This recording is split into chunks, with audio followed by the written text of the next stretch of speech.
Summer, ice on my neck. Count up a check. Ice on my neck. Count up a check. Ice on my neck, that's incoming. I'm a pretty boy, I'm stunning. Super speed Sonic, I'm running.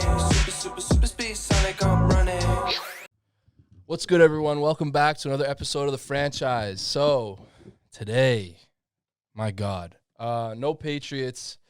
I just did their draft review last week, and there's not much going on. You know, give them a couple months, maybe a month, unless there's like something new that comes out. But otherwise, it should be a little while before they're really in the forefront of any news that comes out. We'll keep a close eye on the QB situation there now that Mac Jones is on the team. But for now, we're just going to do some Red Sox, Bruins, and Celtics. So to start off with the Red Sox, just real quick, love what they're doing right now. I said in the last video they should have taken care of business. They pretty much did. They were able to beat the Tiger, or they swept the Tiger. Oh, I'm sorry. They didn't sweep the Tigers. They beat them 2 out of 3, which I wanted. Should have been done. The first game, they won 11-7, lost 6-5, and then won 12-9. So those 2 wins were high-scoring games, which is great. And they only lost by 1 to a pretty – it's the worst team in the league. We're going to be honest here. I'm pretty sure standings-wise, Detroit is the worst team in the MLB right now. So you take 2 out of 3. You love a sweep, but you can't expect to sweep every series. But that's what the Red Sox are going for tonight. Right now they're playing – it's in the 4th inning, heading to the 4th inning or heading to the 5th inning, one of the two. They're tied 1-1 in the 4th game of a 4-game series with the Orioles. They have already beat the Orioles in the first 3 games of the series. So they're going for the 4-game sweep, which would be fantastic to win 6 out of your last, 7 games? Perfect. So you need to beat up on these bad teams. That's just how it is. There's another team in Boston that's really bad at that, and I'll get to them later, but this is just how it has to look, especially after you lose to the Orioles. You let them sweep you at the beginning of the season before you go on that 9-game winning streak. It's just like, man, it feels good to beat up on this team, especially at home. Well, you're on the road at their home. You're beating them up in Baltimore. That's great. So go Red Sox. I love what's going on right now. Keep it going. I don't want to harp on them for too long. Like I said, it's a lot easier to talk down on these teams when they're doing poorly than praise them when they're doing well. So we'll see what ends up happening, but I love what they're doing. Now with the Bruins, faltering a little bit here. There's not too many games left. They actually only have 1 regular season game left, and that's because of a lot of delays. A lot of the teams around the NHL are actually done already. Their seasons are done. So the Bruins are falling behind a little bit here just because of some postponed games earlier in the season. But they beat the Rangers 4-0. They lose to the Rangers, and right now they're beating the Islanders at the end of the first 1-0 at the time of recording. So I love this right now. The Bruins, they're getting healthy. They got Andre Kosh back, so he's going to be fit right there on that right wing on one of those lines, the third or fourth line. Obviously, he hasn't played since the 2nd game of the season, which is crazy. But to have him back, to have that depth back, and because he was supposed to be a legit piece on the 2nd or 3rd line and those combinations, that's definitely something that you want to see and have on this team. Kevin Miller's getting healthy. You want to have him back, that righty, big right-handed defenseman on the 3rd pairing, 2nd, 3rd pairing. We'll see where he goes, but they're getting healthy, and that's one of the major things that you want to see, especially at the end of the NHL season heading into the playoffs. So I'm not going to do any predictions right now with the Bruins. They're the closest team to the playoffs in Boston right now. But I don't know exactly where they're going to land, who they're going to play, what the projections are of who they're going to end up facing in the first round. And I don't even know if the playoffs are built a certain way, they're structured a certain way because of the COVID year. I know just like the regular season was, but I should probably know that at this point. But once the season's officially over and the standings are set in place and I can take a good look at all the playoff matchups and whatnot, I'll definitely have a segment on that to talk about that because that definitely needs to be done.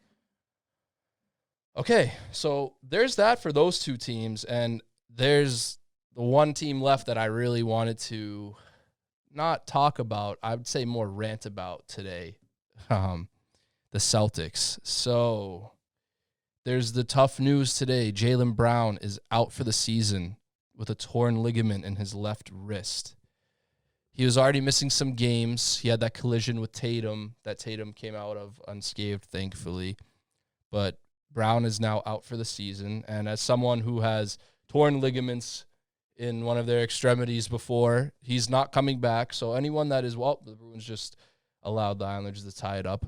But for anyone that is wondering if Jaylen Brown has a chance to come back if they make a deep run in the playoffs, which they won't, but if they do, if you're wondering that while you're watching this, no, he's not coming back. Like I said, as someone who has done something like that with my ankle, obviously ankle's a lot worse, especially in basketball, but as someone who has done something like that, has had an injury like this before, you are not coming back for another at least 3 months. So that's tough to see. It's your second best player. And if the season wasn't over before, it definitely is now. I might be saying something different if they were winning games recently, but they just flat out aren't winning games. They had the Tatum's 60-point game against the Spurs. I'm pretty sure I've talked about that already. They lose to the Blazers. They beat up on the Magic as they should. They lose to the Bulls. Makes no sense. And they lose to the Heat, where they had the tiebreaker. They play the Heat again tomorrow at 7:30, and then they have 3 more games after that. The Cavaliers, the Timberwolves, and the Knicks. They should beat up on the Cavs and the T-Wolves even without Jaylen Brown, but the way the Knicks have been playing this year, I don't know if they win that game. It doesn't seem like it really matters. At best, it looks like they're going to be the 6th seed, and that's pretty much if they win out, which I don't think they're going to do. They might lose out at this point. I don't know. I really don't know. If it was up to me, the way this season has gone and the way they've looked recently and then now these injuries, I'm just shutting it down. Kemba Walker, you're not seeing the court again, even if they make the playoffs. No more Kemba Walker. I'd probably play Tatum, maybe sit. I just don't know. I know I'm talking like I'm a fan and I'm just angry, but if you're looking out for the team, if you're someone that works for the team and you're Danny Ainge and you're these executives, you got to be thinking stuff like this. Like I just said, your second best player is out for the season, in a season that was already clearly lost.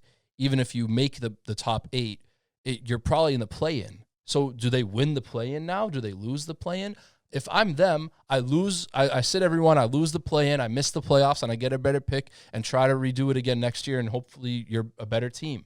That's just how it is. And I might be, like I said, I might be pessimistic, with all this, but it really does not make any sense to try to be competitive for the rest of the season.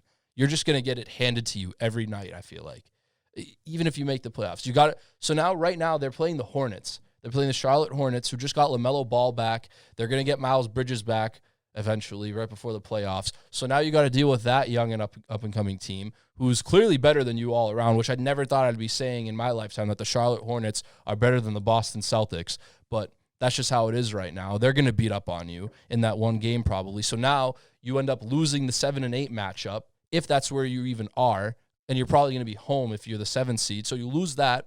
Now you got to play the winner, as of right now, of Washington and Indiana for the 8 and 9 seed, or the 9 and 10 seed. So the winner, the way it's set up is the 7 and 8 seed play each other, and the 9 and 10 seed play each other in both conferences.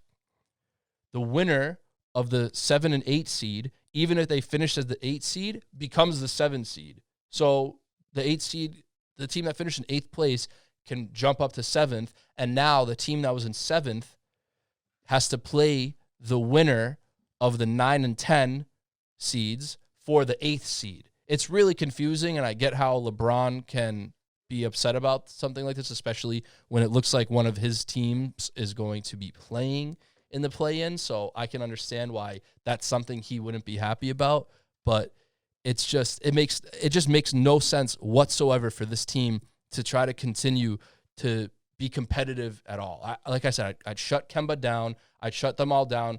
Jaylen's gone. Whatever chance you had before is gone. Whatever feelings you had of them making a run, because they're not making a run, especially now without Jaylen. There's no chance. So it doesn't make any sense to me to even try. Go get a better draft pick next year. Try to keep some of these guys. Try to get the young guys going. I don't like Romeo Langford, but keep him going. Get Naismith going. All it takes is getting one of these better picks, and you can draft a guy that's really good that can make a difference on your team. Like I said in the last video, or the last podcast, whatever you want to call it, they back-to-back years, they're one pick away from a potential franchise, season-long, multiple season changing, I don't know, record to save their seasons. I don't even know how to put it. You're one pick away from Tyler Hero. You end up with Romeo Langford. The next year, you're one pick away from Tyrese Halliburton. You end up with Aaron Naismith. It makes no sense. Like, either trade up or get a better draft pick. That's all it is. Like, not to really knock on some of these guys, but that's legitimately franchise changing. Those two guys that I just mentioned that aren't on this team, that were one pick away from being on this team, they were almost rookie of the year. They're rookie of the year candidates in their respective seasons, their rookie seasons. Tyrese Halliburton is out for the season now, but he's relegated to the Kings. The Kings are the Kings. Like, what are you going to do? What are you going to do on the Kings? The Celtics let him go there. Aaron Naismith's been picking it up. Like, I like what I'm seeing from him, but that's someone that should be on the court more than anyone else right now, because you got to get him going. You got to show him off, maybe for a potential trade, maybe to get his career jump started, just like the Jays did a couple of years ago when Kyrie and Hayward were out. They probably wouldn't be like this. They'd definitely be all-stars, but I don't know if Tatum's dropping 60 if he doesn't get that opportunity his rookie year to just take over. So for the last 4 games of the regular season and whatever is even possibly left of your season after that, I don't know what that's going to be with the play-in, or you might not even make the play-in, or you might not even make it out of the play-in. Show these young guys off for future trades, for future seasons of contributing to the lineup, because whatever they did this year it's not going to be acceptable in the future. Romeo Langford needs to be healthy, first of all, and Aaron Naismith needed to be on the court as the 14th overall pick in the draft. That's just how it is. So, I don't know. They play, like I said, they play the Heat. They host the Heat tomorrow again. They lost 130 to 124. It really wasn't that close. It could have been closer. The score doesn't show. The score really doesn't show how the game was going. And the Bruins just scored. So now they're up 2-1, so that's great. So, I don't know. I want to rant more against the Celtics. I want to take up more of your time to keep going about them, and I can. I can go all day about them.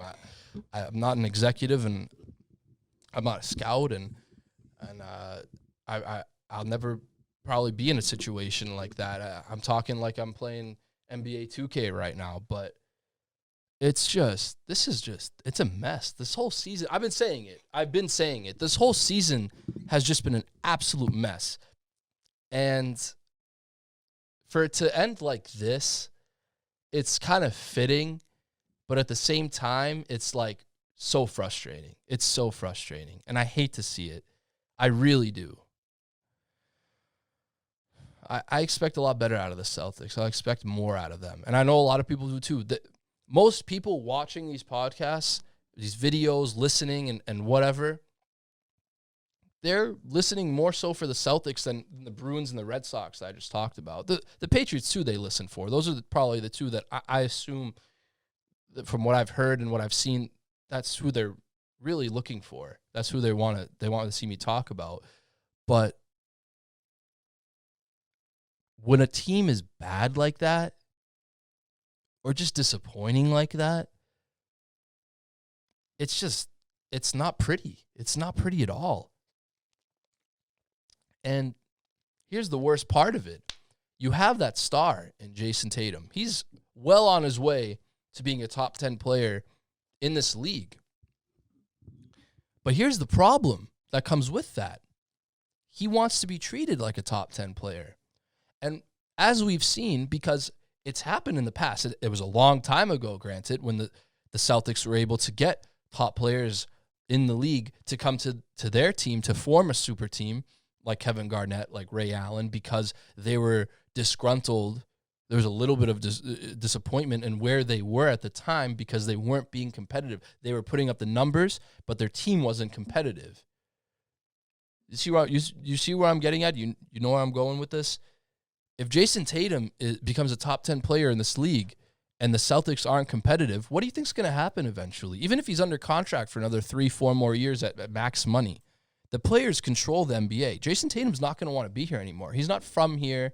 He has no allegiance to the Celtics before getting drafted to them. So if he's not happy, what's the point in staying here? He's going to request a trade. I don't think that's going to happen anytime soon, but if the Celtics keep losing and having disappointing seasons, your star is going to want out. Then you're like the Phoenix Suns. You're like the Sacramento Kings. Well, the Phoenix Suns before this year. You're like the Sacramento Kings, the Cleveland Cavaliers, the Orlando Magic. Those are the teams you're going to end up being like if this continues. And I don't expect it to continue like that because this is the Boston Celtics. It's not going to be like that. But when your third best player, Kemba Walker, can't stay on the court for back-to-back games with 4 games left in the season, he hasn't been able to do that, and the Islanders just tie the game up just like that again. Wow, a lot of Bruins commentary being thrown in here. If your third best player can't physically be on the court on back-to-back nights before the playoffs, like I said, the playoffs have yet to be seen if they make it there. I have to keep saying that, if they make it there. And if they don't make it there, what was it for resting him on back-to-back nights?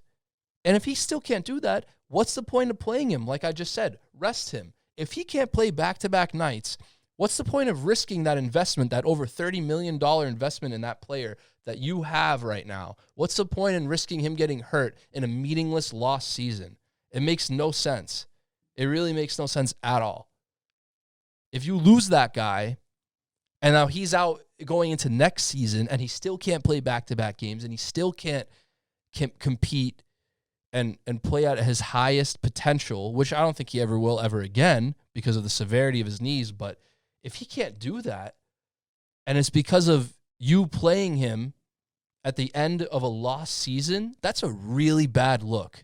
That's a really bad look, not only to your fans, the teammates, the people working in the franchise, the other teams around the NBA, teams and players. It makes no sense. This team is not competitive. They're not going to be competitive, especially without Jaylen Brown. So, sure, play Tatum. Let him go off. Let him score his points. You know he wants to go out there and get buckets. Let him do it. I'm down for that. But Marcus Smart, Kemba Walker, all these guys, save these guys. Save them for their trade value, the veterans. Play the young guys. Get their trade value up. Figure something out. Get a better draft pick and go from there because this next season coming up, 2021-2022 season, has to look way, way better than the 2020-2021 season. It really does.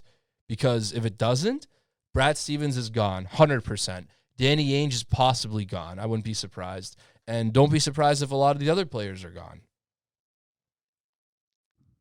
I just don't want – I didn't want to see Kemba Walker, I'm sorry to keep going at him, but I didn't want to see him become the next Gordon Hayward on this team at least. And that's unfortunately – that's what's happened here.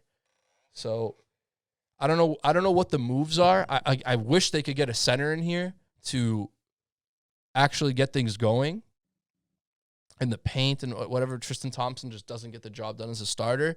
And as Cantor's getting 30 rebounds on the Portland Trailblazers, you couldn't even get him in the lineup here. It makes no sense. This is where centers come to die. I guess is that what we're doing here now? Centers come here to just not play and just play like crap in general? I don't really know anymore.